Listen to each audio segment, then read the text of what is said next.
qui était au Sénégal.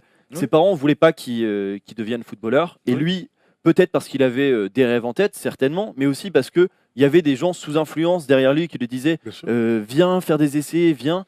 Au final, Sadio Mané a fugué de chez lui, a pris d'énormes risques pour aller passer des tests et espérer intégrer un centre de formation. Alors, heureusement pour lui, tout s'est bien passé. Aujourd'hui, c'est l'un des meilleurs joueurs de Première Ligue. Mais comme tu disais, ça peut très très mal tourner. Tu parles de suicide, mais on peut vraiment en arriver jusque-là. Mais il n'y a aucun suivi psychologique. Bah non, bien sûr. Il n'y a aucun suivi. Ils n'ont pas mis quelque chose en place pour ça. Et moi, je suis en train de faire ça. Je suis en train de mettre une association en place par rapport à l'école de football que j'ai ouvert là-bas au Sénégal. Une association qui fait que je vais m'occuper de ces jours-là et je vais les accueillir et je vais être comme un grand frère avec et les remettre sur la voie avec eux et leur mettre sur une bonne voie. Et alors, les problèmes, justement, pour forcer le destin, les problèmes en Afrique de faux passeports, fausses dates de naissance, comme il y a eu là, une actu qui est survenue en novembre dernier lors du mondial U17, l'équipe du Niger, où on a vu donc la feuille de match avec tous nés, bon 2000, 2001, peu importe, mais il y en a 7, 8 ou 9 sur tout l'effectif qui sont nés un 1er janvier. Ou un 31 décembre. Ou un 31 décembre. Alors expliquez-nous pourquoi. Il y en a beaucoup qui disent c'est des faux papiers, faux passeports, mais c'est aussi en fait institutionnalisé ça. En fait, je sais même pas pourquoi c'est 31 décembre ou 1er décembre.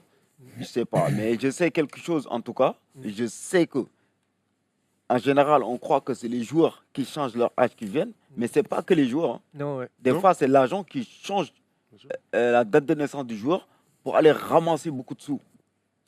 Et des fois aussi, c'est le club qui veut le joueur qui change l'âge du joueur. Comme ça, quand ils arrivent, ils font gagner leur équipe jeune. Et une fois que leur équipe jeune gagne, ils vont dire meilleur centre de formation de France. Tout à fait. Vous avez compris? Et une fois que vous arrivez à votre fin de formation, ils vont dire on connaît bien son âge, on sait qu'il n'a pas son âge, il ne fera pas long feu. Il se fait remarquer. Allez, on le dégage. Et puis les 1er janvier et 31 décembre, c'est aussi un problème administratif. Tout à fait. Moi, il y a un truc qui est simple, c'est que quand tu nais au village, dans la brousse, eh ben, tu ne vas pas dans la ville pour déclarer ton enfant quand tu nais, tu y vas quand tu vas à la ville, là tu déclares. C'est aussi ils sont important. utilisés comme des esclaves. Et c'est aussi la faute des clubs. Bien sûr, complètement. Les clubs occidentaux, je veux dire, en Europe, on parle du PSG. Tout à l'heure, tu parlais de Didier Drogba, son conseiller que vous aviez eu en commun. Carno Seydi. Didier Drogba, il ne faut pas oublier, alors c'est un joueur africain, mais qui était à Levallois. Donc c'est une histoire qui est aussi différente. Mais il arrive au PSG, le PSG va le recruter pour qu'il intègre le centre de formation. Qu'est-ce qu'on va lui proposer à Didier Drogba? On va lui dire, ok, tu vas devenir professionnel, mais on lui dit aussi, on lui a promis un cachet, je ne sais plus de combien, tu auras 9 paires de chaussures, il raconte ça dans son autobiographie.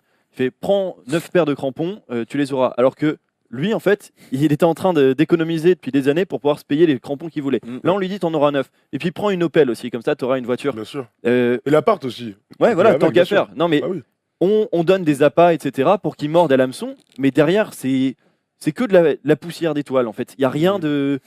Mais quelque part, ce qu'on peut dire par rapport à ce que tu viens de nous expliquer, c'est que moi, je vois deux choses, en tout cas. Je vois déjà une première notion, et Tom le disait, ça ne vaut pas que dans le foot, ça vaut pour tous les autres sujets. Il y a un problème évident du développement du continent africain. La traite négrière, elle continuera tant que les clubs locaux n'auront pas une